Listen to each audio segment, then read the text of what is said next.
So mga tol, alam na nga po ng karamihan na ngayong December 21 na po magaganap ang bigating laban ni Tyson Fury versus Alexander Usyk rematch na gaganapin sa Riyadh, Saudi Arabia, kung saan nakataya po dyan ang 4 na titulo, ang WBA, WBC, WBO at IBO heavyweight world titles. Tiba-tiba po si Usyk sa laban na yan mga tol.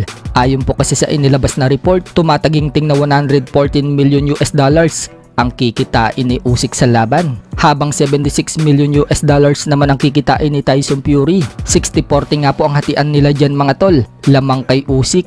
Kung matatandaan mga tol sa una nilang laban, 730 po ang naging hatian nila, lamang naman po doon si Fury. Pero dahil tinalo ni Usyk si Fury sa una nilang laban, mas malaki na ngayon ang bayad kay Usyk dahil siya ngayon ang kampiyon. Mas dihamak na mas malaki po ang purse nila kaysa sa nakaraang laban ni Jake Paul versus Mike Tyson na kumita si Jake Paul ng 40 million habang si Mike Tyson kumita ng 20 million US dollars. So yan nga pong Usyk versus Fury ang gustong-gusto ng mga expert na makita ang laban. Kung lagi daw ganitong malaking laban ang magaganap sa boxing, matatabunan daw yung pinaggagawa ni Jake Paul, kung saan mas malaki pa daw ang kinikita ni Jake Paul kaysa sa ibang mga world champion. Dapat daw wag mag-iwasan at maglaban-laban daw ang mga magagaling para daw matigil na ang kahibangan ni Jake Paul. Imbis daw dapat sa lehitimong world champion mapunta ang ganong kalaking kinikita, si Jake Paul daw yung nakikinabang na alam naman daw ng lahat na puro magbabalot lang daw yung kinakalaban, o di kaya puro scripted daw yung laban. Katulad na lang daw ng laban ni Jake Paul kay Tyson na maraming nagsasabi na scripted.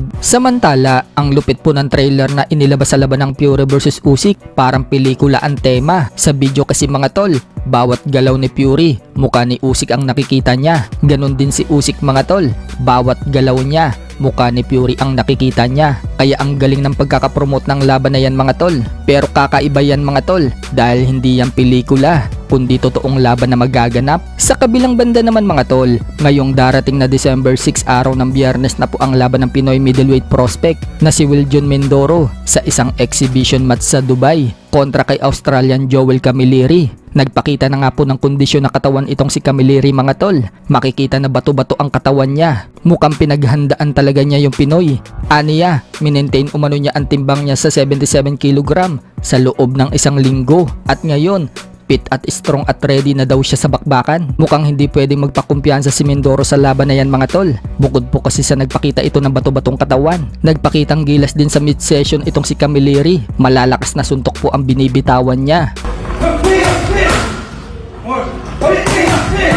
Sa iba pang balita mga tol, former 3 Division World Champion General Casimero nagpasilip ng training. Malalakas nga po na suntok ang binibitawan ni Cuadro Alas. At sinabi sa caption mga tol, kapag tumayo lang daw sa harap niya yung kalaban, butas daw talaga ang ulo.